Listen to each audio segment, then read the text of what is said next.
자, 일단 여러분들 오늘 미스터리 공포, 오늘 게스트 우리 공구리 형님과 미제 사건을 전문적으로 요새 유튜브에 다루고 있는 공튜브 맞나요? 아, 맞습니다. 공튜브 가시면 보실 수 있고 저의 미스테리는 이제 흥튜브에 가시면은 보실 수가 있습니다, 여러분들. 그렇습니다, 2018년 어김없이 찾아온 남장 특집 미스테리 극장 좋습니다. 오늘 한번 스타트 해보도록 하겠습니다. 우리 오늘 첫 번째로 만나볼 이야기는 네.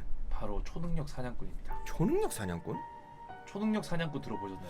이게 말로만 들어보면은 약간 그 뭐랄까 이 프레데터 같은 그런 느낌인데 인간 사냥을 하는데 초능력으로 그런 사냥을 건 하는. 아니고 이 서프라이즈에도 나왔던 내용 한번 같이 읽어보면서 얘기를 예, 그렇게 합시다. 서프라이즈에 나온 내용입니다. 1996년 한 남자가 전 세계인을 대상으로 희대의 프로젝트를 공개했습니다. 자신이 갖고 있는 초능력을 입증하기만 하면은 100만 달러를 얻을 수 있는 충격적인 프로젝트. 그러니까 뭐 어느 사람이든 뭐 어떤 사람들이 형이 만약에 손에 이제 불을 낼 수 있다, 에이스처럼. 그러면 이제 입증만 하면은 이제 100만 달러를 주는 준다 이 거죠. 말이구나. 100만 달러 파라노말 챌린지 실화입니다. 실제 실화. 96년 제임스 랜디가 발표한 초능력 테스트. 자신이 가진 초능력을 제임스 랜디의 앞에서 입증하면 100만 달러를 받을 수 있는 프로젝트입니다. 그럼 이거 주작쳐도 되는 건가 그러면? 여기 실존 인물이고요. 아, 아니죠, 이거 아니죠. 입증을 해내야 되는 거죠. 100만 달러의 상금을 내걸고 이 프로젝트를 주최한 남자. 그의 이름은 제임스 랜디였다. 제임스 랜디. 그는 염력, 예지력, 텔레파시, 투시, 심령술 등 흔히 초능력이라고 부르는 능력을 소유한 사람들이 모두 가짜임을 밝혀낸 사람이었고 사람들은 그를 초능력 사냥꾼이라고 불렸다. 그렇다면 언제부터 초능력 사냥꾼이라고 불리게 된 것일까? 유리겔라 아세요? 알지 이거 그 숟가락- 윤겔라. 숟가락 이렇게 후기는 구부리는 사람. 제임스 랜디가 초능력 사냥꾼이라는 별명을 얻으며 유명해진 계기는 바로 등장과 함께 전 세계적인 센세이션을 일으켰던 초능력자 유리겔라를 무릎 꿇게 한 사건. 이 사람은 근데 과학적으로 이제 증명을 해버리는 사람이구나 그러면. 그러니까 초능력을 애초에 거의 안 믿는 사람이죠. 그러니까 없다. 그냥 아예 과학을 믿고. 그치. 초능력 자체는 그런 거는 존재하지 않는다. 음. 약간 그런 마인드로 이제 다 밝혀내버리는 그런 사람인데. 약간 좀 양아치긴 하다 근데. 그래요, 왜? 유리겔라 저 사람도 그걸로 이제 돈 좀 그치, 벌고 그치. 하는데. 1972년에 데뷔한 이스라엘의 초능력자 유리겔라. 그는 등장과 동시에 전 세계를 발칵 뒤집어 놓은 유명인인데요. 염력을 이용한 숟가락 구부리기 이게 가장 유명하죠. 그렇지. 그리고 상대방의 생각을 읽어내는 독심술. 독심술. 세계적인 인기를 누리던 유리겔라는 전 세계적인 신드롬이 일어났고 1970년대 당시 유리겔라는 미국과 유럽은 물론 한국과 일본 등 수십여 개국에서 초청을 받을 정도로 세계적인 인기를 누리고 있었는데 그러던 어느 날 사람도 도유노 클럽이네 이 사람도. 희대의 사기꾼 유리겔라 세상을 속이다. 유리겔라의 초능력이 사기극이었다는 사실이 세상에 공개되었고 그 사실을 공개한 이가 바로 제임스 랜디. 제임스 랜디는 유리겔라가 사용한 모든 기술이 트릭이라는 걸 밝혀낸 뒤 자신이 직접 똑같은 능력을 선보이는 영상을 제작해 언론에 공개를 하였고요. 전 세계인들이 한 번쯤 따라하도록 만들었던 유리겔라의 대표적인 기술 숟가락 구부리기. 그렇지. 이거는 사실 형상기억 합금으로 우리 교정 치료할 때 네. 특수 제작된 숟가락을 사용해서 만들어 거나 아니면 미리 부러뜨려 놓은 숟가락을 사용해서 트릭이었던 거죠. 근데 주작충이네 한마디로. 주작충이었던 거죠. 유리겔라는. 그래가지고 이제 상대방의 읽어내는 이 독심술 요것도 트릭이 숨겨져 있었는데 바로 뒤로 돌아 눈을 가리키는 척하면서 손바닥에 숨겨놓은 거울로 상대방이 그리는 모습을 엿보았던 거. 근데 저것도 쉽지 않은 건데 그지? 어떻게 보면 마술사 같은 1,500만 불을 요구하는 소송을 건 유리겔라는 오히려 소송 비용 12만 달러를 랜드에게 배상을 하게 됐죠. 사기꾼이었으니까. 저는 초능력자가 아닙니다. 단지 엔터테이너일 뿐입니다. 그렇게 얘기를 했구나. 마지막에는 초능력 사냥꾼으로서 명망이 높아진 제임스 랜디. 이로 인해서 몰락한 세계적인 초능력자 유리겔라뿐만이 아니었고 피터 포포프 86년 세상을 구원하겠다고 한 남자. 하나님의 목소리를 듣고 한 번도 만난 적이 없는 사람과 이름 사는 곳까지 그들의 질병까지 모두 맞췄다고 하는 목사님이시네요. 이분들도 정보 수집을 하고 주작을 했어요. 주작범들을 그냥 잡아낸 거예요. 이분도. 근데 그렇게 하면서 자신이 얻는 게 뭐였을까? 이제 이러면서 진짜 초능력자를 찾아내는 거야. 그런 거에 대한 열망도 있었던 거지. 이 사람. 제임스 랜디는 자신은 초능력을 믿지는 않고 있지만 한편으로는 진짜 초능력자가 있지 않을까 하는 그런 나는 의구심. 그런 의구심. 그쵸. 유명한 초능력자들이 사기꾼임을 밝히는 제임스 랜디에 더욱 공개적으로 초능력자의 진실을 폭로하기 위해 공개적으로 100만 달러를 건 프로젝트를 공개했지만 정작 명성을 떨치고 있던 초능력자들은 아무도 도전을 하지 않았습니다. 다 들킬 것 뻔히 아니까. 그렇죠. 다들 이제 두려웠던 거죠. 아. 왠지 이제 자신의 그 트릭들이 다 들켜버리거든. 들켜버릴 것 같으니까. 그러면 이제 자신들이 들고 있던 그런 것들 다 사라져 버린단 말이야. 명성과 이제 돈들이 다 사라지니까. 아. 자, 미국에서 가장 유명한 심령술사 실비아 브라운이 그녀는 2년의 예약 기간을 기다리고 고작 20분간의 통화가 가능할 정도로 명성을 떨치고 있었는데 이 사람도 자신의 능력을 검증할 수 있다며 당당하게 100만 달러 파라노말 챌린지에 도전을 했고 직접 도전한 사람이 처음으로 그쵸. 도전한 사람이구나. 하지만 이 사람은. 그녀는 랜디의 연락처를 모른다는 이유로 6년 6개월간의 시간이 지나도록 연락을 하지 않았다고 했습니다. 그리고 지금 현재는 랜디가 무신론자라는 이유로 만남을 거부하고 있고요. 이처럼 세계적 명망을 떨치고 있던 초능력자들의 깊이 1순위가 되어버린 초능력 사냥꾼 제임스 랜디. 결국 랜디는 100만 달러 파라노말 챌린지를 통해 100만 달러의 상금을 내걸기까지 했지만 제임스 랜디의 눈앞에서 초능력을 증명한 사람은 아무도 없었습니다. 없었고. 하지만 그런 제임스 랜디조차 밝히지 못한 능력을 가진 사람이 있었어요. 단 한 명. 그쵸. 바로 아서 린트겐. 그는 유명한 초능력자들 중에서도 트릭에 능한 프로 마술사도 아닌 평범한 시골 병원 의사였습니다. 아서 린트겐이라는 사람이었고요. 그는 레코드판을 눈으로 보기만 해도 그 안에 어떠한 음악이 담겨져 있는지 투시할 수 있다고 주장을 했고 결국 린트겐이 보여준 능력에서 그 어떠한 트릭도 발견하지 못한 랜디는 그의 능력을 인정할 수밖에 없었다고 합니다. 그런데 린트겐이 보여준 능력은 초자연적인 힘이 아니었습니다. 이 사람도 주작이야. 나무의 나이트가 다르듯이 레코드판에 파인 홈의 모양도 다르다. 평소 클래식 매니아였던 린트겐은 남들보다 뛰어난 시력을 이용해서 수많은 레코드판에 가진 홈의 특성을 통째로 외워버렸어요. 그러니까 시력이 그냥 인간을 초월한 4.0이야 그냥 시력이. 어떻게 보면 초인이 맞지. 맞아. 초능력자가 맞아요. 거기다가 또 의사기 때문에 머리도 엄청 그치. 똑똑했었단 말이야. 순수한 자신의 능력으로 제임스 랜디를 놀라게 하는데 성공한 아서 린트겐은 그의 능력으로 진심으로 간탐했고 제임스 랜디 역시 린트겐이 가진 능력은 초능력이 아니었기 때문에 상금의 주인이 될 수는 없었는데 그리고 지금 제임스 랜디는 지금 이 순간에도 100만 달러 파라노말 챌린지의 주인공을 찾고 있습니다. 세계 각지의 초능력자들이 사기꾼임을 증명하는 데 앞장서고 있는 초능력 사냥꾼 제임스 랜디. 그는 올해 84세의 나이에도 불구하고 지금도 초능력자라는 가면을 쓴 사기꾼들에 대한 경각심을 일깨우기 위해 활동을 지속하고 있다고 합니다. 이쯤 되면은 뭔가 하나 제임스 랜디가 이제 나이가 좀 있잖아. 네. 이제 좀 가물가물한단 말이야. 네.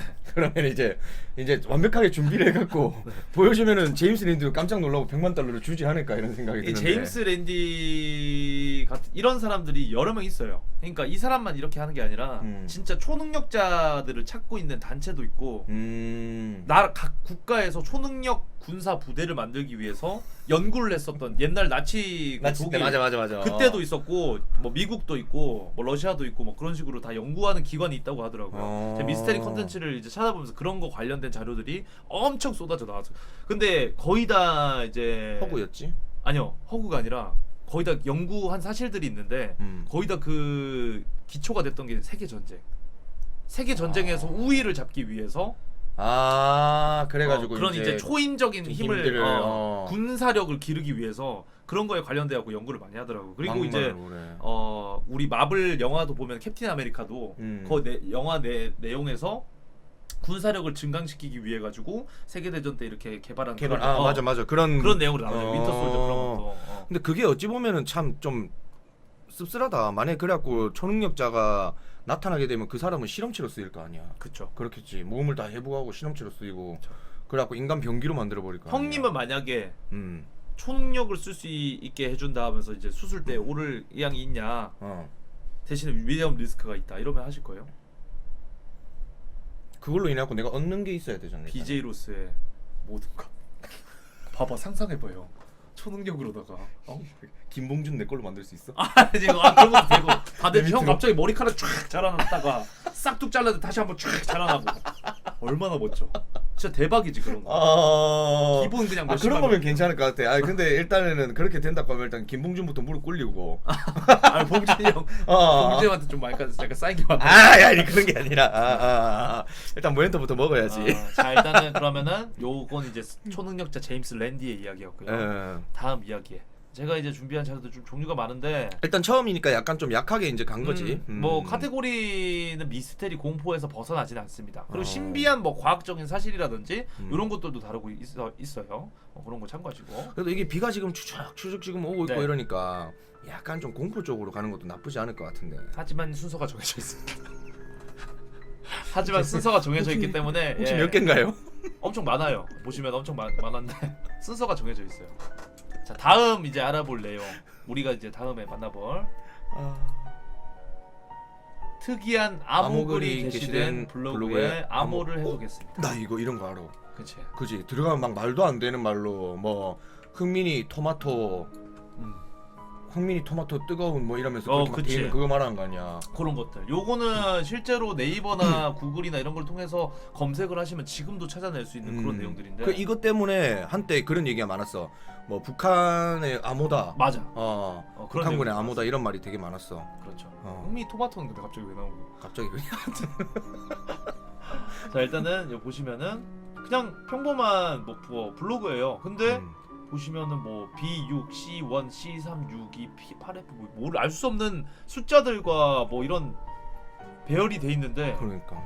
딱 봤을 때는 뭐 아무 의미 없어 보이고 아니 뭐 수학 기호인가 아니면 CD 뭐 키? 공식인가 그쵸 CD 키인가 그렇게 생각할 수도 있는 그런 내용의 블로그입니다. 글이 3개에 올려져 있는데 업로드 날짜는 2001년 1월 1일로 동일하고 시간까지도 동일합니다. 17년 전이네요.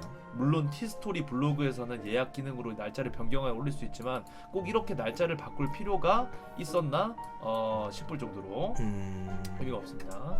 댓글이나 트랙백도 작성이 불가능하고 알파벳과 숫자의 조합으로 이루어진 글도 이상해 보입니다. 나열 배열도 그쵸. 그렇고. 여기서 호기심이 발동해서 조사를 시작했는데 글의 정체를 밝히기로 했던 것이죠. 잠깐만요 여러분들. 이것만 좀 키고요. 자 이거 한번 읽어보도록 하겠습니다. 맞아. 우선 첫 번째로 제목이 17-115인 게시물을 파헤쳐 보도록 하겠습니다. 17-115 B6 C1 C3 628 F7 BB9 뭐 이렇게 이게 대체 무슨 내용일까요?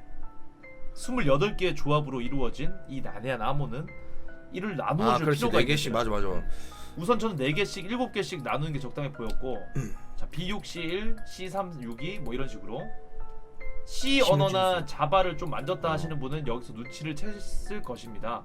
이건 16진수로 표현되어진 글입니다. 이를 해석해 보면은 B6 C1 같은 경우에는 2바이트로 고치고 여기서 15비트로 3개씩 나올 수 있습니다. 이건 영화 같은 데서 자주 나오죠. 맞아. 뭐 이진법 뭐 진수 이런 걸로 해가지고 암호를 이렇게 나타내는 보시면은 한글 조합 시 우라는 단어가 됩니다. B6C1은 비옥씨 이런 식으로 뭐 나머지도 다 해보니까 제목을 나머지를 보니까 우측 끝 좌측 아래라는 언어가 생성이 됐고요. 그럼 여기서 무엇의 우측 끝이면 좌측 아래라는 말일까요? 잠깐. 네. 우측 끝. 네. 추천 한 번씩 부탁드리겠습니다. 좌측 아래 즐겨찾기도 한 번씩 예, 부탁드리겠습니다. 네, 여러분들. 깜짝 놀랐네. 갑분공 그 시정한 줄 알고 깜짝 놀랐는데 개 센스 센스였네요. 있었어. 네, 깜짝 놀랐네. 제목을 봅시다. 자, 제목 17-115. 이건 흔히 볼 수 있는 버스 정류장 번호와 비슷합니다. 이런 식의 버스 정류장 번호가 굉장히 많죠. 지도에서 17-115를 검색해본 결과 대림역과 보노 아파트의 정류장 번호가 17-115라는 것을 알 수가 있었습니다. 근데 이거를 찾아낸 이 사람도 그러니까 이거 이 진짜 사람 대단한 사람이야. 할지도 없는 사람이야. 대단한 사람이야. 아래를 참고해 보시면은 보노 아파트 여의도 한승센터 175-115 이런 식으로. 그러네. 어디까지나 근데 추측이겠지 이 사람이. 추측입니다. 이 사람 개인의 추측이에요. 1번이 대림역, 2번이 보노 아파트 앞입니다. 우연의 일치일까요? 301번 좌석 버스가 정확히 대림역과 보노 아파트 앞을 운행 구간을 두고 있습니다. 그럼 다시 본문을 참고해 봅시다. 17-115 B6 C1 C3 62 정류장 번호 17-115 버스 301번 좌석 버스 우측 우측 끝자리 끝자리 좌측 아래. 즉 맨 뒷좌석의 제일 좌측 자리 그 아래를 표현하고 있습니다. 과연 그 아래 무엇이 있길래 그러는 것일까요? 안타깝지만 더는 알 수 없습니다. 본문의 내용은 여기서 끝이고요. 누구에게 메시지를 전하려고 했던 것일까요? 이제 다른 게시물을 확인할 차례입니다. B8 F3 ACEO 뭐 이런 식으로 내용을 앞서 밝힌 것과 같은 방법으로 풀이하면은 접선 공중전화라는 글로 읽어낼 수가 있습니다.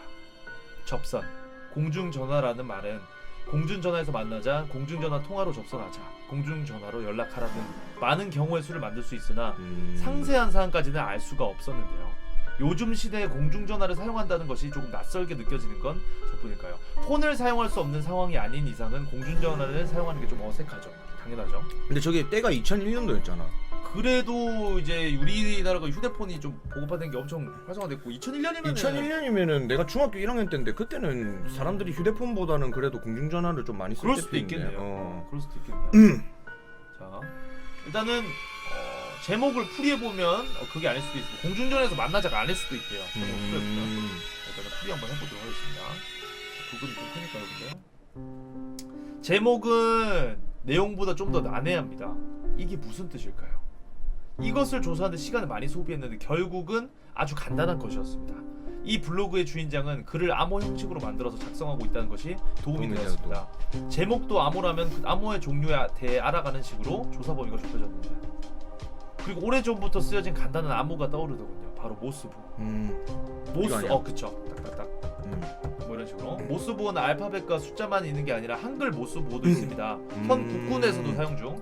따라서 풀이법은 조금 자제하고 조금 바로 결론부터 말씀드리자면 꼬리라는 단어가 됩니다. 아까 전에 그 제목이 꼬리, 접선 표현한 이유가 무엇일까요? 흔히 접선이라고 하면은 어떠한 목적을 위해 비밀리에 만난다는 뜻인데요. 이러한 가정하에 꼬리라는 표현을 했다는 것은 꼬리를 잡혔다, 꼬리가 위험하다, 즉 어떤 것으로 인해 원래 목적을 시행하기 곤란하게 만들어졌다라는 말입니다. 그래서 공중전화로 접선을 하겠다는 말이지. 어떠한 목적을 위해 비밀리에 만나는 것이 꼬리를 밟혀 만나지 아니하고 공중전화로 대화를 이어나가자는 말이 조금 일리가 있는 말인 것 같습니다.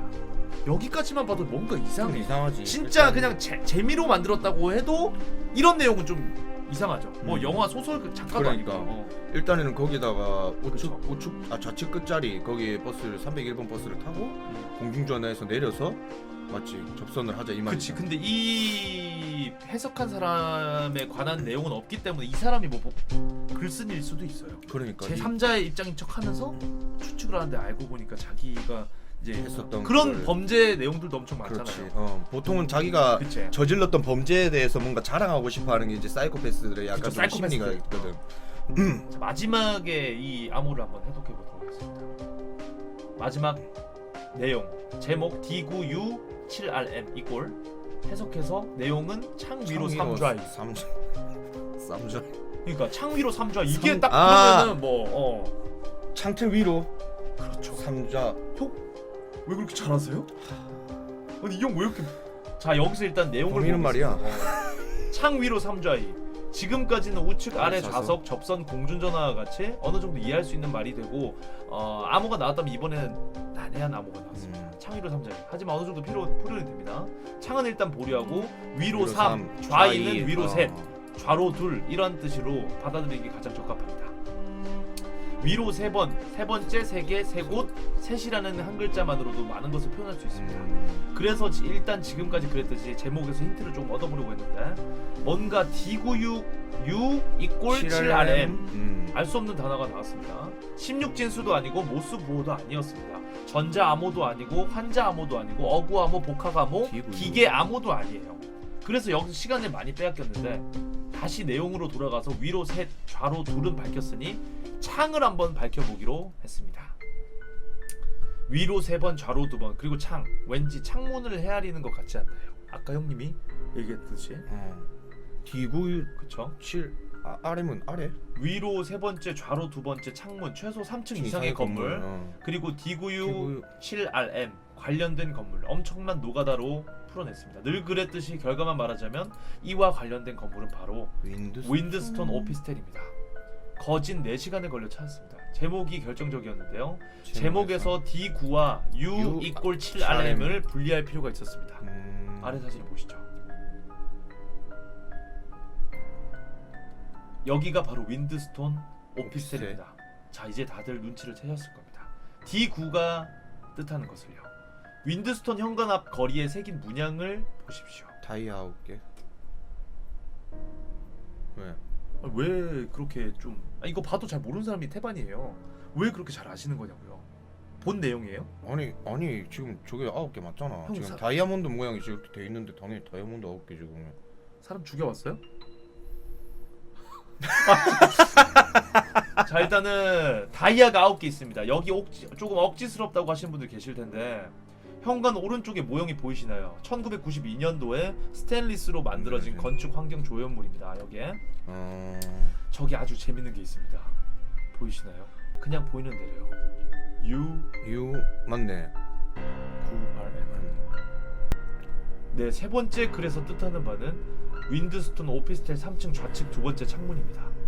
그곳에 본인이 머물러 있다. 그곳을 지켜보아라 등의 해석이 가능한데 아니면은 그쪽을 에서 뭔가 이제 범행을 저지르려고 했었다거나 그런. 역시나 본인이 전하고자 하는 메시지를 받는 사람이 아니고서는 확실한 답을 내리지 못한 것 같습니다. 어떻게 보면 그냥 지나칠 수도 있는 블로그였는데 어쩌다 보니 호기심에 밤을 꼬박 새서 안무를 풀어버렸네요. 여하튼 재밌는 블로그였으면 이제 자야겠네요. 근데 이 내용에 관한 비밀은 뭐 밝혀지지 않았어요. 여기에서 뭐 더 밝혀낼 수가 없죠. 경찰이 수사를 하지 않는 이상은. 근데 요게 단순 일반 뭐 강도 사건이라든지 뭐 살인 사건 아니면은 뭐 장기 사건 이런 건 아닌 것 같아. 그쵸. 왜냐면 그 사람들은 이런 그 해석할 정도로 대가리가 좋지가 않단 말이야. 국내 암호학을 연구하는 교수님이 딱 한 분 계세요. 여성분이시고 그거는 이제 부산의 모 대학교에서 수학 쪽으로 이제 교수하고 계신 분인데 국내에서 이 암호학을 다루시는 분이 딱 한 분 계십니다. 딱 한 분이야 그분이. 아니, 근데 그분이 이제 제 예전 여자친구의 어머님이셨어요. 왜요? 생각나니? 아니 이걸 보니까 이제 갑자기 이제 그게 생각나가지고. 근데 이게 이 사람이 그냥 한마디로 억측일 수도 있고 아니면 진짜로 뭔가가. 근데 그렇다고 하기에는 너무 잘 맞아 떨어지니까 뭔가 운반책이었었나 봐 그러면. 맞지? 운반책이라든지 뭐 너무 잘 맞아 떨어지니까 이게 뭐 약간 마약 사범이라든지 아니면은 좀 뭐 머리가 좋은 사람 운반책 간첩일 수도 간첩이 있고. 심해. 간첩 확률이 되게 높지. 간첩일 수도 있고 뭐 이런 식으로 간첩이. 실제로 아직도 간첩이 뭐 있다고 하는데 간첩이 있을 것 같아요 솔직히. 있을 것 같아 진짜로. 그거는 뭐 어떤 루트로 라디오 난수 방송이라든지 그런 거 음. 뭐 그런 것들이 보면은 아직도 간첩이 있는 것 같긴 한데 과연 없다고는 할 수 없지. 우리나라 요것- 아직까지 종전 국가가 아니니까. 이것도 그런 걸랑 관련돼 있는 건지는 잘 모르겠습니다. 일단 두 번째 이야기는 바로 미스테리 블로그였고요. 세 번째 이야기 또 가보도록 하겠습니다. 네. 그리고 형님의 미제 사건은 조금 이따가 좀 이따 한번 다뤄보도록 좀 할게요. 이따. 자, 세 번째 시간이 좀 오래 걸리니까 하나. 요것도 이제 뭐 그렇게 오래 걸리진 않지만 좀 내용을 좀 형이랑 얘기하면서 다루다 보면은 좀 오래 걸릴 때가 있어요. 자, 이제 다음 볼 내용은 우리 남녀노소 누구나 다 알고 있는 그런 종류입니다. 바로 고대 피라미드의 비밀. 피라미드가 전 세계적으로 엄청나게 많은 거 아닙니까? 그쵸. 근데 그 고대 피라미드에 관한 내용이 여기에 나와 있습니다. 자, 보시면은 아니 피라미드가 원래 어디에만 있다고 생각을 해요? 중국. 아니 그 인도가 아니라 이집트. 아니 인도에도 있어, 중국에도 있어. 네. 남극에도 피라미드 있는 거 아세요? 그렇죠. 그러니까 전 세계적으로 피라미드 엄청 있는 많아. 그런 내용이 여기 나오는데 지금 스포를 하셨거든요. 싸대기한테 맞으시고요. 자, 일단은 뭐또 스포야.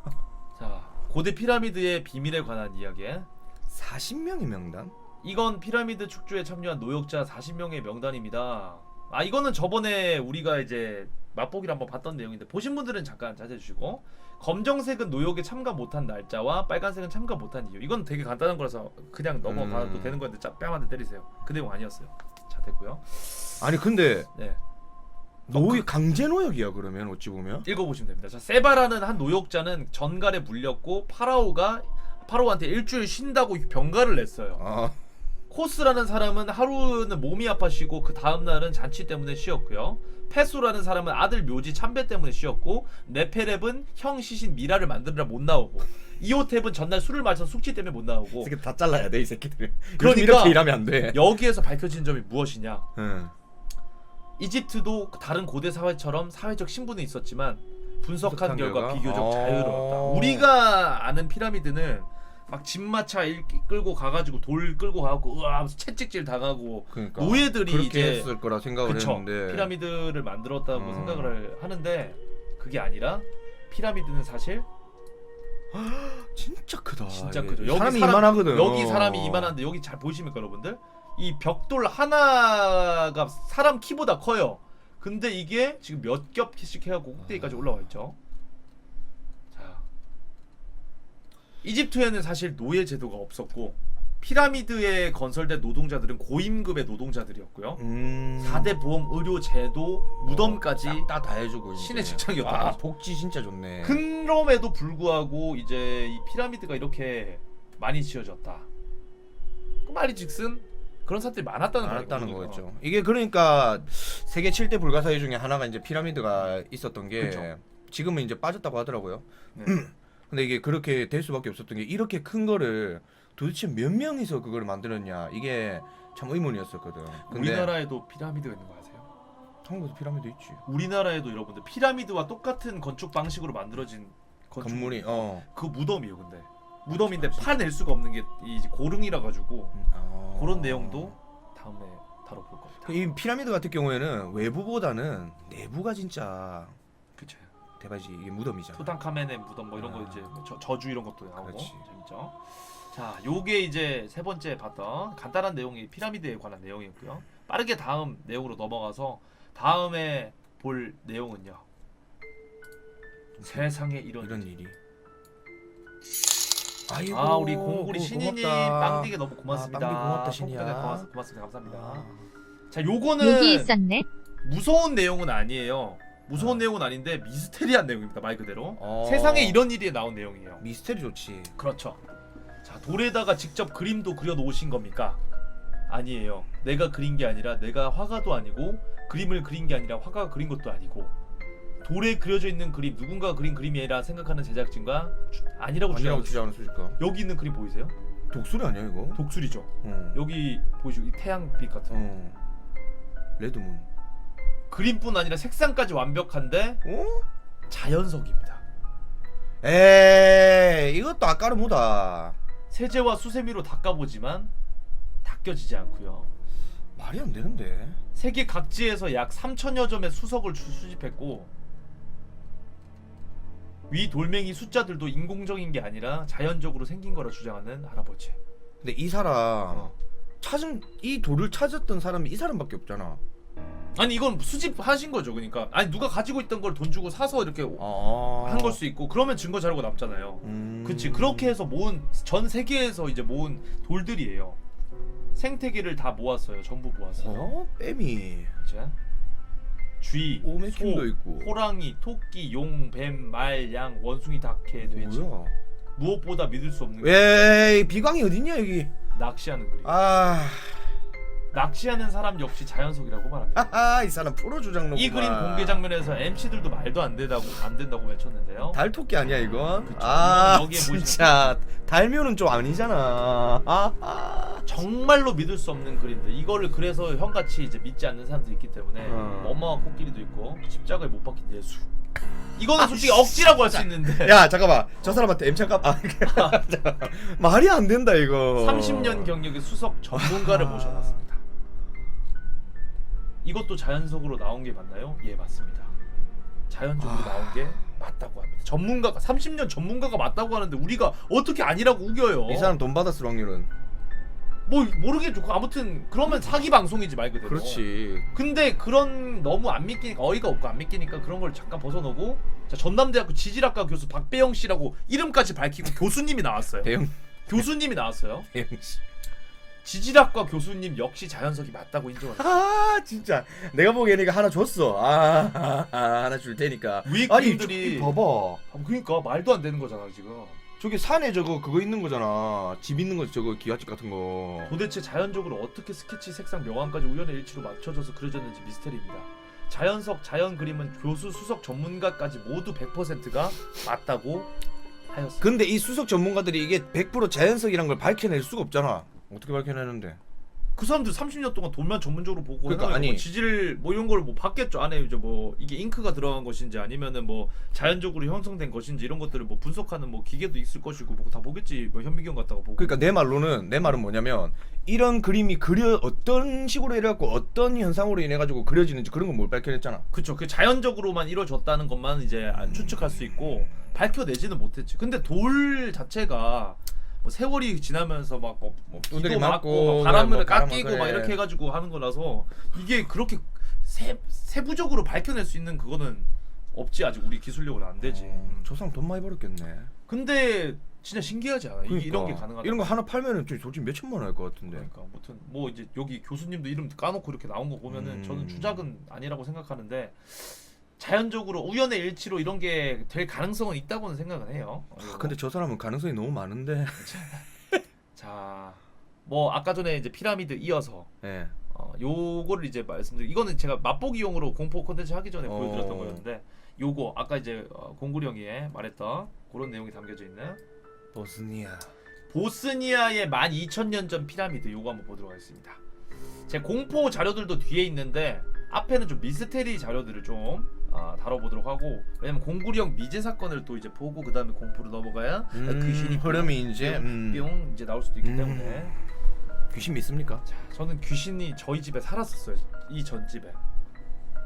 시청자분들은 아세요. 이 전 집에 살았었어요. 동거했어 그러면? 네. 시청자분들 아세요? 이거 봉준이 형 방송에서도 썰을 풀었었던 건데 저는 그 귀신이랑 동거를 했었어요. 정확히 어떻게 생겼는지 그리고 연령대는 어느 정도로 보였는지 사이는 뭐였는지 이런 것들도 다 추측 가능할 정도로 형체가 뚜렷하게 보였었어요. 내가 본 건 아니에요. 근데 난 못 봤어요. 아 본인은 못 보고 귀신을 보는 다른 사람들이 봤어요. 근데 우연의 일치라고 하기에는 그 두 분은 전혀 안면식도 없고 아는 사이가 아니었고 같은 시간 같은 시점 같은 방송을 하고 있는 시청자였을 뿐인데 나한테 따로 연락이 와서 똑같은 형상을 맞췄고 여자인지 남자인지 맞췄고 머리는 어떻게 생겼는지 형체는 어땠는지 다 맞췄어요. 그러면은 얘기가 끝난 거죠. 소름 돋죠. 그래갖고 그거를 이제 방송에서 했는데 철구 형이 그거 보고 그분 누구냐고 이제 좀 전화도 오고 그랬어요 옛날에. 그래갖고 좀 제가 또 연결도 해드리고 그랬거든요. 그 한 분은 이제 방송하시던 무당분이셨고 한 분은 그냥 영적인 기운이 뛰어난 시청자였어요. 감각적인 사람. 시청자였어요. 실화입니다 실화. 구라 아니라 진짜예요. 그거 이제 방송 흥튜브 가시면 썰 푼 거 나와 있어요. 그걸 보면 되겠다. 흥튜브 가서 보시면 돼요 여러분들. 거기 제목이 뭐죠? 그건 되게 유명. 그냥 이제 그 썰 풀기 무서운 썰 풀기 실화 썰 풀기 뭐 그렇게 되어 있습니다. 골반 어땠냐 하시는데 그 좀 제가 기억하시는 분들 계시겠지만 찰스 맨슨이라고 살인마 리액션하는 게 있거든요. 후! 러바디 하는 이런 이제 미국의 유명한 그 살인마가 있는데 그 살인마가 왜 유명했냐면은 그 이제 피해자였나요? 아니면은 그 사람이 신봉자 여성이 그 사람 너무 좋아해가지고 감옥에 있는데도 불구하고 그 사람이 결혼한다고 막 이렇게 달려들고 해서 유명해진 사람이 있거든요. 그 사람 리액션 따라하다가 그렇게 된 거예요. 그러니까 리액션으로 그 살인마의 그 인터뷰 영상 리액션 따라했는데 자꾸 하지 말라는 거예요. 누가? 그 시청자분이랑 무당. BJ 분이 다른 시점에 한 며칠간 그 리액션을 했어요. 근데 그거 할 때마다 계속 그 귀신의 형체가 나타나고 좋아한다는 거예요. 그거에 대해서. 그러니까 깍 막 귀신도 막 이렇게 좋아하는 게 티가 캬르르 막 웃으면서. 그러니까 당시에 어떤 느낌이었냐면 나 혼자 여기서 방송하고 있었거든요. 뒤에 정확하게 제가 진짜 소름 돋았던 이유가 뭐냐면은 귀신이 나타나는 위치까지 두 분이 정확하게 맞췄어요. 그 다른 사람 두 분이. 내가 어떻게 물어봤냐면은 따로 물어봤어요. 두 분이 뭐 단톡방 초대하고 둘이 같이 물어본 게 아니라 의심이 되니까 장난치는 걸 이제 의심이 되니까 뭐 부캐일 수도 있고 그래. 한 명 카톡 따로 물어보고 한 명은 뭐 이제 따로 물어보고 이런 식으로 따로 물어봤거든요. 다른 시점 시간대. 근데 똑같이 일치하게 했어요. 어떤 그거였냐면 이제 썰을 내가 풀고 이렇게 공포 방송 똑같이 하고 있는데 별풍선이 터져서 찰스 맨슨 리액션을 착 했는데 여기에 뒤에서 딱 정확히 여기 위치에서 나를 이렇게 쳐다보고 오른쪽 눈으로는 내를 쳐다보고 한쪽 눈으로는 이쪽을 바라보고 얼굴은 일그러진 여성이고 30대 초반이나 20대 후반으로 보이는 그래서 되게 좋아했어. 제가 이렇게 형이 막 이렇게 이렇게 계속 쳐다보고 아 그러니까 그게 너무 소름 돋는 그러니까 그때 들었던 게 아직도 안 잊혀지는 게 교통사고로 죽은 사람인 것 같대요. 왜냐면 형책 얼굴이 좀 이렇게 좀 일그러져 있고 근데 보통 교통사고로 죽은 사람들 같은 경우에는 그 자리를 떠나지 못하는데 말이야. 그 지방령이라고. 그러니까 뭐 그 전에 살았던 사람은 멀쩡한 살아있는 사람이었고 나갔습니다. 그러니까 그리고 이제 제가 들어와서 살았는데 혹시 뭐 기접을 하거나 그런 것도 저는 그런 적은 한 없었지? 번도 없었어요. 근데 이상한 일이 있긴 있었어요. 그 아래층에 사는 민국이 형 집에서 제가 한번 겪은 일인데 요 일단 피라미드 이거 하고. 보기 전에 잠시 이걸 풀고. 잠시 이거 한번 듣고 가도록 하겠습니다. 이건 뭐 여러 번 풀어갖고 좀 지겨운 분도 계시겠지만 민국이 형 1층에 저랑 자주 이렇게 방송 끝나고도 놀고 했어요. 근데 그날은 제가 공포 방송 똑같이 하고 나서 너무 무서워서 그냥 뭔가 무서운 한기 들고 무서운 느낌 있죠. 쌍 그런 뭔가 느낌. 쳐다보는 거. 맞아. 그래갖고 그냥 민국이 형 1층에 이제 방송 끝나고 불 끄고 자고 있었는데 형 무섭다고 같이 자자고 하면서 침대에 이렇게 그래갖고 왜 이러는데 하면서 이제 같이 잤어요. 거기서 얘기하면서 여기서 방송 뭐 어떠냐. 근데 그 침대가 이렇게 있으면은 이 머리맡에 화장실 방향이었거든요. 지금은 반대로 이렇게 돌려. 해서, 자주 그렇게 해야 돼. 근데 화장실 방향에서 이렇게 둘이서 누워 있는데 계속 안녕 무슨 남자 아나운서가 이렇게 막 얘기하는 그런 소리라고 할까? 어떤 남성이 계속 중얼중얼거리는 소리가 나는 거예요. 그래갖고 형님 조용히 해요. 뭐 들리지 않아요? 뭐 안 들려요 형님? 무슨 소리 하는데 하면서 민구 형 못 듣는 거예요. 너무 답답해서 제가 녹음기를 켜놓고 형 진짜 들린다. 뭐 들리지 않나요? 근데 뭐 들린다. 분명히 들린다. 남자 목소리인데? 보니까 남성이 계속 일정한 똑같은 말을 중얼중얼 계속 반복을. 정확하게 어떤 내용인지는 들리지 않아요. 정확히 어떤 내용인지는 들리지 않지만 계속 똑같은 내용을 똑같은 구절을 계속 반복하는. 그래갖고 네 위에 TV 틀어놓고 왔나 물어보시는 거예요. 저는 이사하고 TV를 본 적이 한 번도 없었어요. 그래서 그럼 옆집이겠지. 민국 형이 옆집 아이가 그러면 옆집에 사람이 안 살아요. 그때 당시 이제 옆집에 사람이 살지 않았어요. 빈 방이었단 말이에요. 그리고 그 앞집이 있어요. 근데 앞집은 소리가 거리가 좀 있기 때문에. 그렇죠. 거리가 있기 때문에 들리지 않는 구조였고 들을 수도 없는 구조였어요. 그래갖고 너무 무서워가지고 그냥 나 위에 가서 자겠다 형. 여기 형 밑에가 더 무서워. 형 집이 더 무섭다. 형 민구 형이 그냥 가면 어떡하냐고. 이렇게 만들고 네가 그냥 가면 어떡하냐고. 내가 어떻게 자냐고. 그래갖고 이제 저는 위에서 자고 민구 형이 이제 1층에 잤는데 제가 다음날 물어봤어 아침에 무슨 일 없었냐고. 네 가고 나서 너무 무서워가지고 불 켜고 잤다고. 근데 그 소리는 좀 있다가 없어졌다고. 들리긴 들렸는데 사라졌다고 하더라고요. 그러니까 한 가지 추측해 볼 수 있는 의문점은 제가 이제 공포 방송을 하고 제가 밑으로 내려갔잖아요. 그 다음부터 들렸단 말이죠. 그 전에 민구 형 그런 거 못 들었으니까. 그러니까 아무래도 제가 이제 무서운 소재를 다루고 이러고 그리고 그 집엔 귀신 들린 집이니까 방이니까 따라온 걸 수도 있다는 그런 생각을 해봤어요. 아무튼 그날은 정말 오줌 지릴 뻔했습니다. 요건 이제 실화고요. 전 집에 있을 때 무슨 해코지 당하거나 그런 건 없었어요. 그냥 딱 하나 있었어요. 방음 수 있지. 네네. 방음 때문에 방음이 안 좋아가지고 옆집 할아버지가 와가지고 이제 불알. 그래 그막 불알 한번 뭉댕이 잡고 들고 있었는데 그거 말고는 이제 뭐 없습니다. 자 일단은 다시 자 이제 본문으로 돌아왔습니다. 미스테리로 돌아와가지고 보스니아의 12,000년 전 피라미드에 관한 내용을 한번 보도록 하겠습니다. 요 내용 같은 경우에는 어떤 내용을 담고 있을지. 자 발견 위치 보스니아 사라예보 동쪽 32km 지점 비소코 마을에서 발견이 되었네요. 이름 참 힘들다. 세미르 박사가 2005년 4월에 발견됐고 모두 5개의 피라미드가 발견이 되었습니다. 2008년 8월 피라미드 지구 과학회의 개최 50여 명의 학자가 참가했고요. 자 여기가 이제 보스니아 비소코 뭐 이렇게 있습니다. 크로아티아 밑에 헝가리 있고 발견 당시의 모습 발견 전까지는 마을 사람들이 모두 산으로 알고 있었어요. 아 그렇지. 이게 이렇게 보면 그냥 뭐 예. 피라미드라고 생각하고 보니까 보이죠. 근데 얼핏 보면 산이에요, 맞죠? 옆에 저기도 보면은 저런 식으로 산이 그쵸, 그렇게 돼 그쵸. 있잖아. 5개의 피라미드 위치에 지구의 피라미드, 달의 피라미드, 용의 용의 피라미드, 피라미드, 사랑의 피라미드, 태양의 태양의 피라미드. 자, 이런 식으로 이름 뭐 저래 지었냐? 보스니아 11년 3월까지 50만 명의 관광객이 방문을 했고 발굴 완료를 보고는 상상도입니다. 멕시코 마야 문명 피라미드와 쌍둥이처럼 오 닮았다. 닮았습니다. 예쁘다. 마야 문명의 그 피라미드예요, 이게. 맞아. 멕시코 마야 문명의 피라미드. 피라미드의 특징. 지금까지 발견된 피라미드 중 최대 크기 220m. 12,000년 전 건설된 인공 피라미드 콘크리트 믹싱 방식. 그때 콘크리트가 있었나? 공구리가 있었나? 그러니까 말이 안 되는 거죠. 이집트 피라미드 건축 시기인 4,700여 년 전보다 무려 7,300여 년이 전. 앞서 있습니다. 이집트 피라미드보다 훨씬 전에 그것도 만들어진 거예요.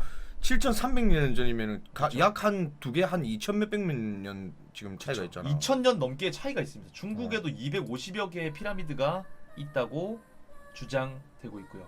엘사바도르, 과테말라, 멕시코, 온두라스에도 수백 개의 피라미드가 있다고 주장되고 있습니다. 이집트 피라미드는 4,700여 년 전들의 것들이고 보스니아, 티베트, 장안의 중국, 장안의 피라미드는 모두 1만 년 전에 건축된 것들입니다. 10,000년 전. 기가 막힌 것은 보스니아 피라미드는 콘크리트 성질로 만들어졌다는 것인데 그러니까 그 당시에 콘크리트가 있을 수가 있나? 앞으로 10만 년 이상 가도 문제가 없을 정도로 견고한 것으로 만들어졌다고 합니다. 이쯤 되면은 지구 역사는 새로 기록되어야 하는 것이 아닐까 할 정도로 미스테리라고 합니다. 이게 지각 변동이나 지질 변동 때문에 그렇게 된 걸 수도 있는데, 그지? 어찌 보면. 자, 내용이 추가되었는데 자, 함양, 서안, 홍산, 지반, 북한 위에 언급된 동북아 지역의 거대한 피라미드들. 이 중 티벳과 관련된 건 확실한 사진이 없어서 패스하고 함양, 서안, 지반의 피라미드라고 올라온 사진들을 찾아보았습니다. 보이십니까? 아 근데 중국은 좀 내가 믿음이 안 가갖고. 보세요. 인공위성 사진이요. 저들은 피라미드를 가짜로라도 만들 아들 같다. 이거 피라미드 위에서 찍은 거예요. 내려다보는 높이 2.05km. 이게 함양, 서안. 이건 진짜 와 확실하게- 이거는 진짜 100%다. 자, 이건 비교를 위해 올라온 이집트 대피라미드. 아래는 이집트 대피라미드 중에 최대와 함량의 한 피라미드와 같은 고도의 사진을 비교한 것들. 와 오지게 많다 진짜. 진짜인지 가짜인지 확인할 수 없지만 서안과 함양의 피라미드가 있다는 얘기들은 전부터 많이 있었습니다. 자, 그리고 고구려와 연관이 깊은 지반 지역, 만주 지역의 피라미드. 우리나라도 피라미드가 그러니까 있어요. 있다니까. 이쪽은 압록강과 가까운 지역인데 이런 피라미드들이 1만 기가 넘는다고. 만 개가 넘어요. 만 그러니까 이 피라미드에 대한 걸 아직까지 조사를 하고 있거든. 만 개가 넘어갑니다, 여러분들. 만 개. 말이 쉬워 만 개지. 만 개면 이따만한 게 지금 그래 전 지구상에 세계적으로 만 개가 있다는, 만 개가 넘게 있다는 거는. 그 동양에만 보이세요 지금 피라미드 비슷한 것들 이것들. 함양 지반 쪽 사진 출처는 여기입니다.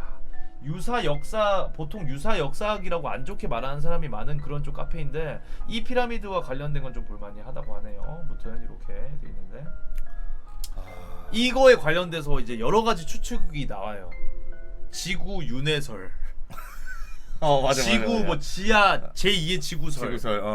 그리고 뭐 지구 안에 지구가 있다고 얘기를 그쵸. 하잖아. 지구 안에 또 지구가 있다. 왜냐하면 우리가 뭐 내핵, 뭐 멘틀 이런 건 멘틀, 밝혀냈지만 실제로 눈으로 보지는 못했거든요. 밝혀내고 추측만 했을 뿐이지. 지구 끝까지 뚫고 들어가면 그 안에 뭐가 있는지는 아직 아무도 몰라요. 그렇지. 지구에 대해서 우리가 아직 밝혀내지 못했어요. 그리고 우리 인체에 대해서도 못 밝혀냈고 못 밝혀낸 점이 이제 이렇게 많은데 그래서 나온 이제 추측이 바로 지구 윤회설인데 이게 한번 화성에 이제 빗대어가지고 화성인들이 지구에 와서 이제 뭐 정착해서 산 것이다 뭐 이런 얘기도 있고 맞아. 아니, 지구는 한번 싹 뭐 멸망을 했었는데 그 옛날 우리보다 발전된 문명들이 남아있는 것들이다. 맞아. 그게 시간이 리셋되는 거지. 그게 이제 시간이 뭐 억년이든 뭐 만년이든 지나가지고 다시 우리가 이제 생겨나가지고 이렇게 다시 처음부터 발전해가지고 이제 이렇게 된 건데 저건 옛날 우리 조상들의 뭐 문명이다 이런 얘기도 있고 초고대 문명서 그치 뭐 그런 얘기도 있고 그리고 재밌는 것은 이런 거랑 연관돼서 종교도 있어요. 사이톨로지교라고 톰 크루즈랑 이제 윌 스미스 맞아. 윌 스미스랑 톰 크루즈가 대표적으로 이제 할리우드 배우 중에서 이제 믿고 있는 종교인데 그 사이톨로지교의 가장 이제 기초되는 거는 신은 존재하지만 그 신이 외계인 맞아. 외계인인데 이제 사람이 죽으면 어떻게 되냐면 영혼이 이렇게 붕 떠요. 네. 그럼 그 영혼을 다시 다른 사람 몸속에 이렇게 씩 들어가고 막 이런 식으로 이제 이것도 약간 어떻게 보면 윤회 그런 느낌이죠. 한마디 개소리죠 그냥. 그게 네. 이제 근데 좀 약간 좀 그런 걸 믿는 원리는 뭐냐면은 그러니까 우리의 인간의 이 문명 자체를 발전할 수 있었던 원동력은 외계인이다. 외계인의 그렇다고. 문명이다. 뭐 그런 얘기도 있어요. 미국의 그 나사나 이제 뭐 어떤 비밀 기관에서 지금보다 100년은 더 앞선 기술력을 가지고 있는데 그거를 지금 풀지 않고 있다. 세계 대혼란이 올까봐 맞아. 천천히 풀고 있다. 뭐 이런 얘기도 그것도 있죠. 있고 이 나사 이것들이 좀 양아치야. 이거를 목적으로 너무 풀어버리면은 연구비를 못 받아요. 진짜야. 그리고 그래가지고 이제 뭔가 하나씩 조금씩 풀잖아 이것들이. 그리고 그 뭐 관련된 뭐 자료들도 많이 뭐 누출되고 있고 나사 자료들 뭐 그런 것도 나오고 있고 하는 거 보면은 문명이 뭔가 완전 세계가 혼란으로 뒤싸일 만한 그런 미스테리를 알고 있는데 알고는 있을 거야. 문명이 있긴 있는 것 같은데 그게 그렇지, 뭐 외계인에 그거에 관련된 건지 아니면은 우리의 뭐 지구의 과거에 관한 건지 이런 건 알 수 없으니까. 근데 미래에는 밝혀지지 않겠습니까? 언젠가는 맞아요. 근데 저는 제일 궁금한 게 바티칸에서 숨기고 있는 미스테리. 그 뭐지? 교황이 이제 숨기고 있는 거긴 들어가지도 못하는. 그렇죠. 거기는 구역이잖아. 아예 뭐 이제 일부 거기 관련된 사람들 중에서도 일부 허가를 받은 그런 이제 신부들만 이제 들어갈 수 있는 뭐 비밀이 담겨진 그런 공간이 있는데 거기 있던 사람이 나와갖고 그 얘기를 했었잖아. 그런 그 안에 타임머신이 있다. 타임머신이 있다. 뭐 이거 미스테리 자료에서 제가 풀고 했는데 그 사람이 얘기하고 죽었잖아. 정말. 그러니까 이제 뭐 그런 것들 관련돼서 또 이제 뭐 일루미나티에 맞아. 이제 프리메이슨 뭐 이렇게 연관이 다 돼 있어요. 웃긴 게 이런 피라미드 자료를 이제 뭐 보면은 그 다음에 뭐 나사의 뭐 외계인의 프리메이슨의 뭐 이런 게 다 연결돼 있으니까 뭔가 있긴 한 것 같은데 그치? 언젠가는 밝혀지겠지. 것 같아요. 언젠가. 뭔가 세계가 이제 좆됐다 싶을 때 한번 밝혀낼 것 같아 진짜. 저는 그래서 만약에 나중에 꿈이 있다면은 우주 여행을 제가 이제 죽을 때쯤 되면은 저는 이제 그런 거 죽고 싶어? 그쵸. 캡슐 타고 그냥 저 끝까지 날아가는. 와 근데 존나 무서울 것 같은데. 무섭고 고통스럽겠지만 궁금한 그 호기심 때문에. 아니 우주로 가면은 네가 우주로 가잖아요. 아무것도 안 보여요. 근데 아무 소리도 안 들리고 아무것도 안 들려서 안 보여요. 정신병으로 정신 나가버린대요. 그러니까 그렇게 되면은 그렇게 정신 나가가지고 정신병으로 뒤질 확률이 높대요. 자, 와 근데 나는 그런 생각 한 번씩 안 해봤나? 어떤 거요? 블랙홀이란 게 우주 어디서든 이제 존재가 가능하거든. 근데 만약에 지구 근처에서 블랙홀이 존재가 되는 순간 지구는 다 빨려 들어가 버린단 말이야. 맞잖아. 형 와꾸가 블랙홀인 것 같다. 이 녀석! 자, 요 다음 이야기 한번 보도록 하겠습니다. 5번째 봤고 6번째는 기묘한 이야기입니다. 이거 이제 되게 시청자분들 좋아해 주신 분들 많은데 네. 기묘한 이야기 시리즈 이거는 근데 너무 한정돼 있어가지고 레전드 자료들이 매년 반복됐어요. 맞아. 제가 이번 연도에는 최대한 중복 안 되는 것들로 좀 준비를 했습니다. 기묘한 이거 좀 소름 돋아 이거 기분 나쁘고. 기묘한 이야기인데 대신에 근데 좀 이게 기묘한 이야기가 일본 이제 프로인데 되게 맞아. 오래됐어요. 역사 오래돼서 화질구지 자료들이 좀 많아요. 이 구한테 좀 고생했습니다. 기묘한 이야기. 이거 좀 기분 나빠 이거. 자, 이거 타로지라는 이야기입니다. 기묘한 이야기 타로지. 사람 이름일까요? 그럴 수도 있고 한번 보도록 하겠습니다. 사람 얼굴 보이죠? 사람 얼굴 맞나? 귀신 얼굴 같은데요? 야매떼? 야매로. 상대하지 않는 게 좋아. 그런 게 없어도 정신이 약하니까 부셔져 버릴 거야. 자, 일단 아이의 얼굴이 좀 약간 좀 할머니 같은데? 할머니 같은데? 자, 여기에 형체가 보이죠? 그러니까 할머니 맞는 것 같은데요? 할머니이신 것 같은데. 아이가 아닌 것 같은데? 근데 패션은 또 아이야. 주인공 이름은 사라. 평소에 귀신을 보고 심지어 옆에 귀신을 데리고 다니는 사람. 귀신이네요. 옆에 있는 애가.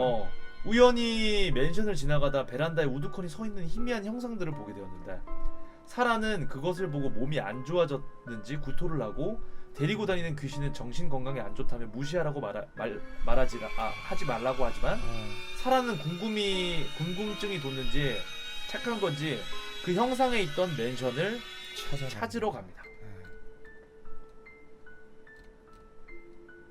위험하다니까 도와주길 바라는 것 같아. 도와준다고 해도 할 수 있는 게 아무것도 없잖아. 결국 맨션 계단까지 가보긴 하지만 계속 구토를 하는 등 정신 건강에 해롭다는 것을 깨달았는지 사라는 포기하고 맨션을 빠져나옵니다. 그런데 아까 보인 형상이 떠나는 사라를 쳐다보게 되고요. 떠나는데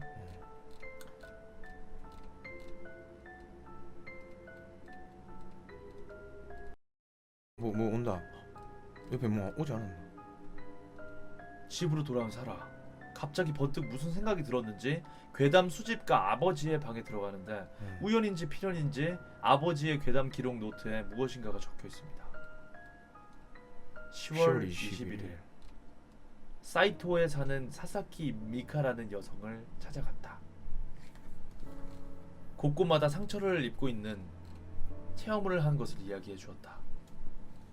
지금도 그 괴로운 나날이 계속되는 것 같아 정신적으로도 상당히 흔들리고 있는 것이 눈에 보였다.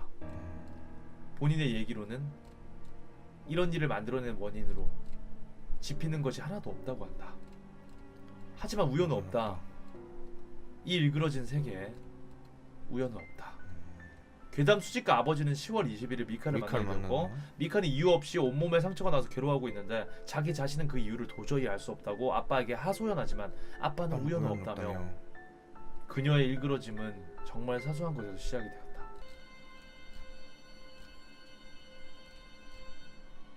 천장에 뭔가 아야.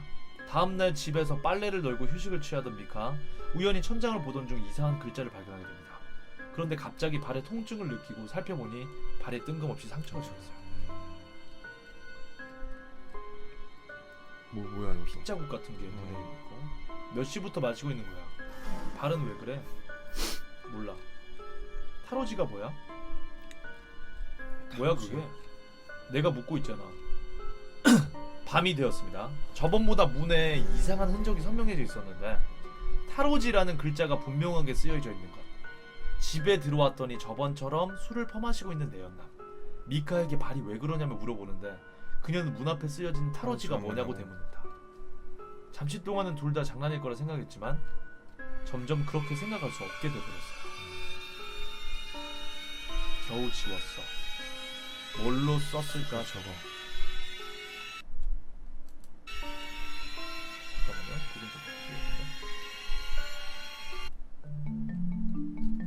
정말 켄구가 그런 거 아니야? 이 남자 이름? 바보. 내가 저런 짓을 왜 했겠어.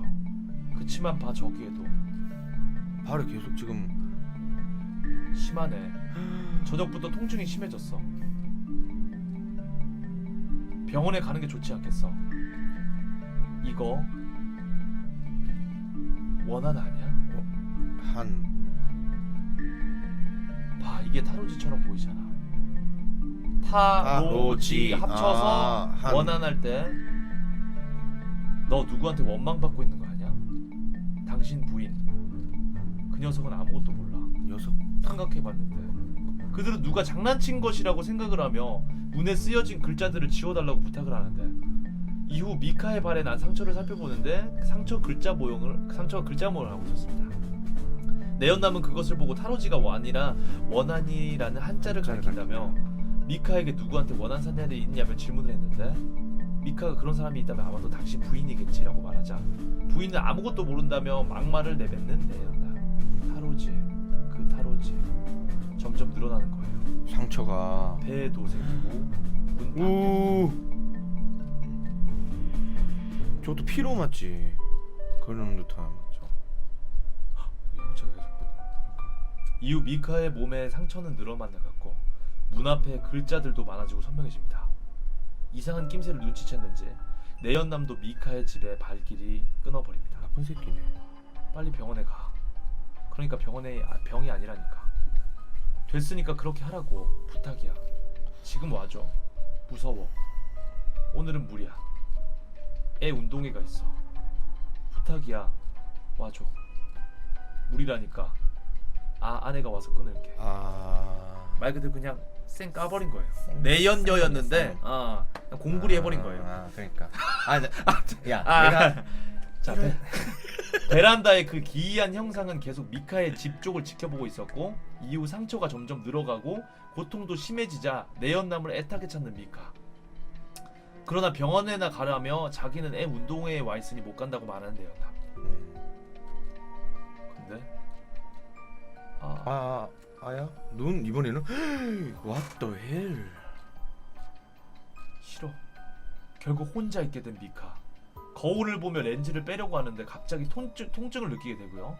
다시 고개를 들어 얼굴을 살펴보면 타로지라는 글자를 한 상처가 눈 언저리에 나버린 것. 칼로 전화를 해도 받지 않는 내연남. 결국 늘어난 상처에 극도의 공포를 느낀 미카는 손으로 온몸을 긁으며 상처를 떼어내다가 급기야 칼로 상처를 썰어내기에 급급합니다. 잘라도 계속 나와요. 전 나쁜 짓을 한 적이 없어요. 도와주세요. 전 원한을 산 기억 따윈 없어요.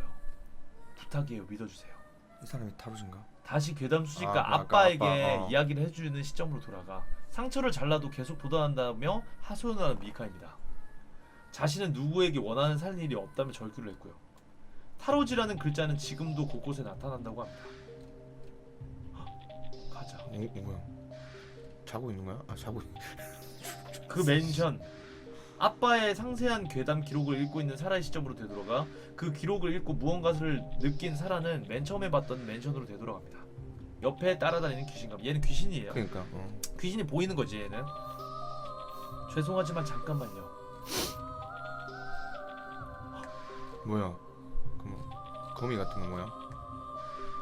저기서 뭔가 보이나 봐. 그녀가 간 곳은 미카의 집. 다짜고짜 문을 두드리며 미카의 집으로 찾아간 사라. 미카의 창문을 통해 바라보니 맨 처음 봤던 맨션의 베란다가 보인다.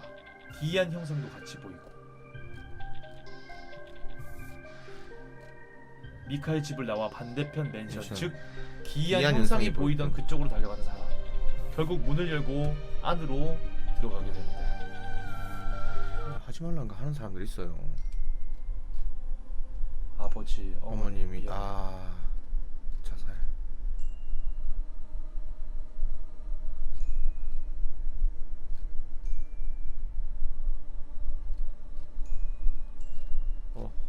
사람이 살지 않는 것처럼 보이는 집안. 파리가 들끓고 뭔가 심상치 않아 보이는데 거실로 들어가 보니 누군가 목을 매달고 있는 것이 아닌가. 유서에는 아버지, 어머니 미안해요 라는 말을 남기고 자살한 여성을 바라보며 눈물을 흘리는 사라. 사라가 자살한 여자를 쓰다듬자 그 여성이 겪은 일들을 사라도 볼 수 있게 된다. 부탁합니다. 경찰이 올 때까지 기다려요. 시간이 없어요. 정말 큰일이에요. 부모님이 위독하다고 아까부터 말씀드렸잖아요. 죄송합니다. 서둘러야 돼요. 아직이야? 빨리 가봐야 돼요. 부모님이 위독하세요. 잠깐 어떻게 생각해? 일단은 경찰이 와야지. 사고가 났는데 햄고 경찰 올 때까지 저기서 차라도 마시자. 내연남과 아까 그 여자. 그렇죠. 저기서 차 마시고 있을 거니까. 자살한 왜요? 깜짝 놀랐어요? 자살한 여성은 위독하신 부모님을 만나러 가는 중이었다요. 그런데 갑자기 차 사고를 당했고요. 그 대상은 미카와 내연남. 여성은 제발 부모님을 만나게 해달라며 사정하며 통곡을 했지만 그녀의 사정을 아랑곳하지 않고 경찰이 올 때까지 안 된다고 말하는 미카와 내연남. 결국 그들은 여성의 차 키를 가지고 근처의 카페로 떠나버렸고요. 그런 남녀의 모습을 보며 분노하는 여성. 자살한 여성의 기억을 보고 통곡하며 우는 사라를 끝으로 이 이야기는 마무리가 됩니다. 이거는 근데 진짜 저 여자가 원하는 살만한 짓을 했네. 맞지? 부모님 마지막 그 가는 그걸 보고 싶어 했었는데 보려고 간 건데.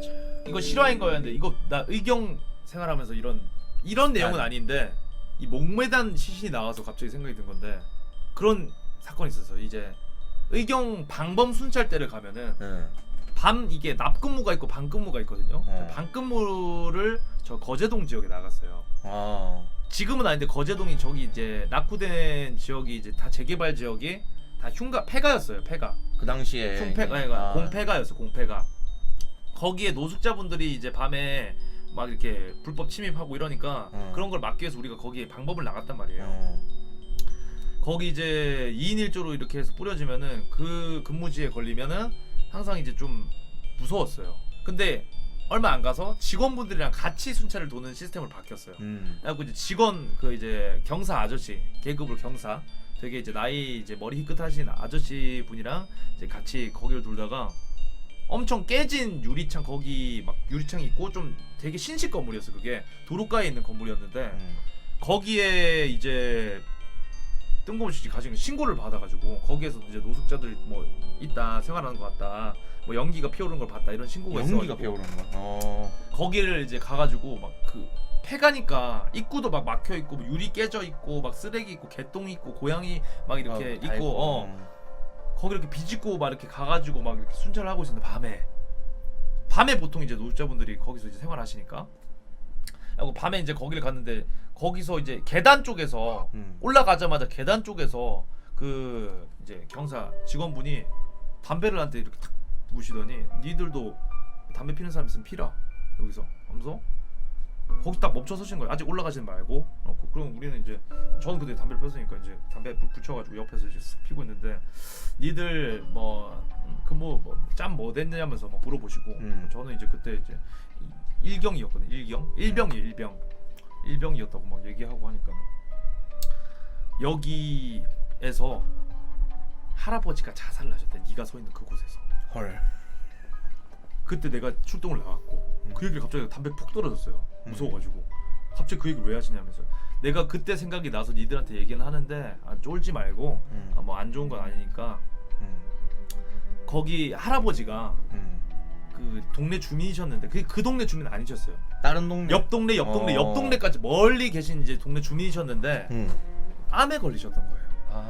암에 걸려가지고 가족들한테 너무 이제 짐이 되는 게 싫어서 유서를 쓰고 스스로 이제 거기까지 오신 거예요. 거기까지 오셔갖고 거기서 이제 계단에서 목을 매달고 돌아가셨어요. 아이고.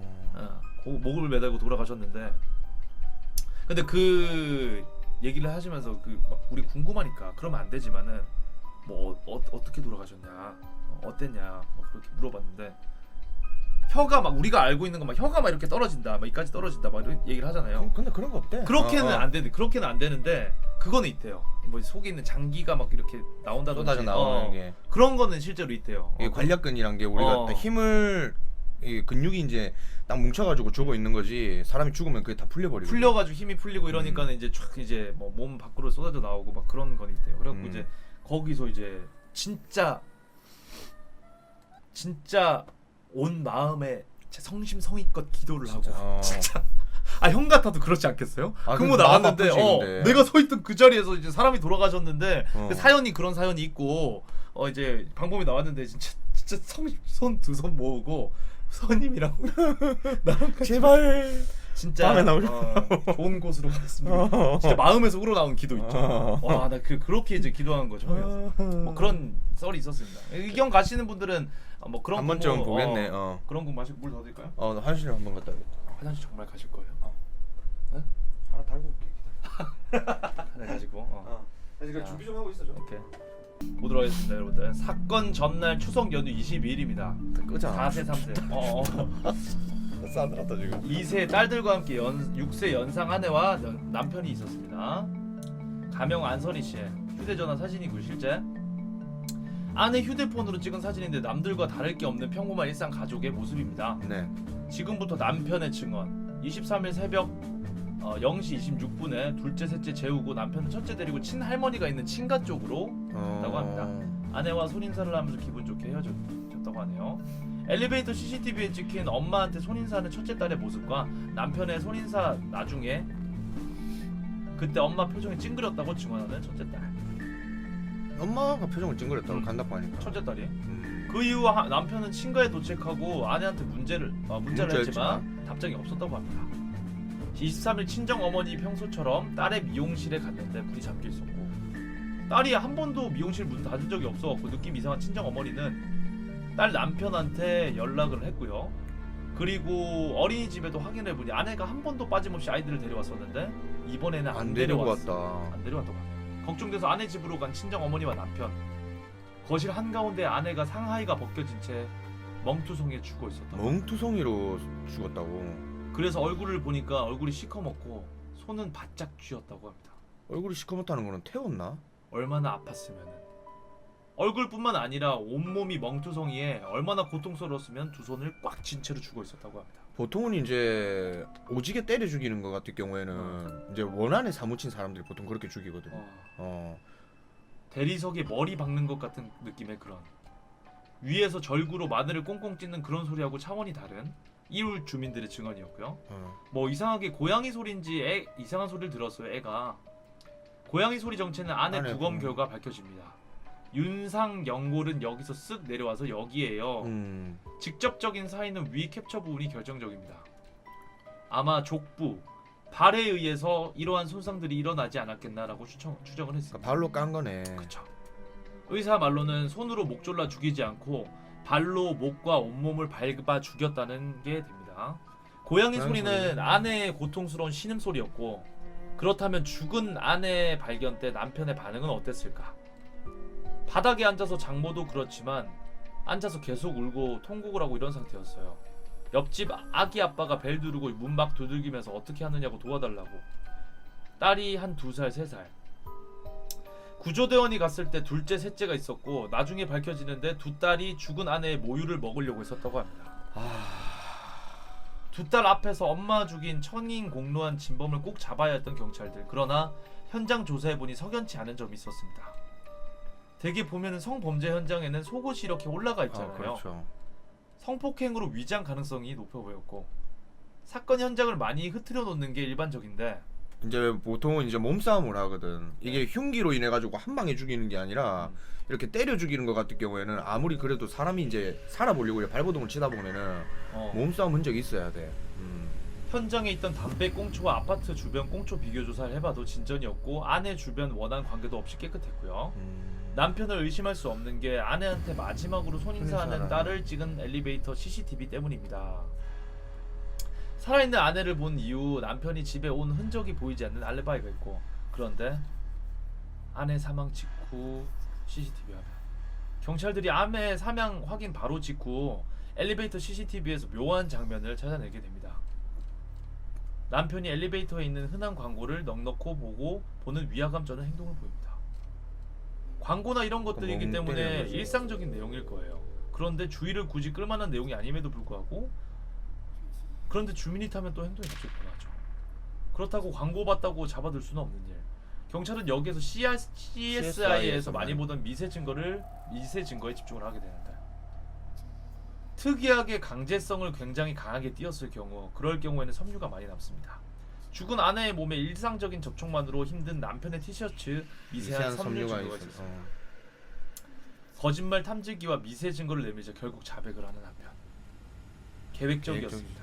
왜냐하면 담배 꽁초를 다른 데서 가져왔고 그냥 다툼하다 그렇게 한 게 아니니까 담배 꽁초까지 갖고 집에 들어갔다는 것은 사전에 다 계획이 됐다고 봐야 되죠. 장모님과 함께 간 것과 오열 연기, 두 딸 남기고 첫째만 데리고 가는 건 알리바이를 위해서 모두 다 계획적이었고, 어떻게 자기가 범행을 저질러 놓고 우리한테 그렇게 태어날 수 있으며 어떻게 그 애들을 놔두고 그딴 짓을 할 수가 있을까요? 인간이. 애들 어머니를 죽여놓고 저 새끼를 어떻게 거기다 버리고 나간다는 거예요. 자기 아기를. 그러니까. 사위의 폐륜 범죄에 분노를 하는 장모였고, 그런데 첫째 딸이 집을 나올 때 엄마와 인사를 나눴다고 했는데 그냥 애들 같은 경우에는 맞아. 그냥 뭐 엄마한테 인사해야지 이러면서 그냥 말을 아빠가 한 거겠지. 만 4세 같은 경우에는 반복적인 그러한 상황들만 기억하기 때문에 그게 사실인 것처럼 아빠가 이야기를 하면 아이들은 그냥 자동적으로 믿게 되겠죠. 아이가 반복적인 상황에 아빠의 암시에 엄마가 봤다고 믿어버린 것이었습니다. 연기 같지 않아요. 물건을 흔드는 건 무의식적인 행동이거든요. 이건 어떻게 보면 기분이 좋다고 봐야죠. 물건을 저렇게 흔드는 건 보통 기분 좋을 때 하는 행동이거든요. 마음의 병 있는 또라이. 자기를 굉장히 오랜 기간 사람 취급 안 하고 무시하는 바람에 아내가 자기를 계속 무시했다고 하는 남편. 자기가 돈을 못 버니까 부인이 신경질적으로 하다 보니까 직업을 없이 공인중개사 공부를 했던 남편이었고요. 자, 죽은 안에 부인이 뭔가 있었네, 계속. 미용을 하면서 모아놓은 돈이 좀 있잖아요. 가게 하고 있으니까 아내가 결혼 전부터 돈을 많이 벌어서 40평 분양 받을 정도. 그러니까 아내한테 의존적이었던 경제적으로.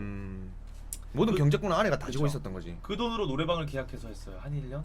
그러다가 또 1년 하다가 신랑 힘들다 그러니까 그만두고 피자집을 또 하고, 아내가 모은 돈으로 남편이 노래방, 피자집을 짰지. 해봐도 사업 실패. 돈 버는 재주가 없는 돈 먹는 귀신인데 내가 얼마를 꿔달라는 거야 그랬더니 1,500만 원 정도 꿔달라는 거였어요.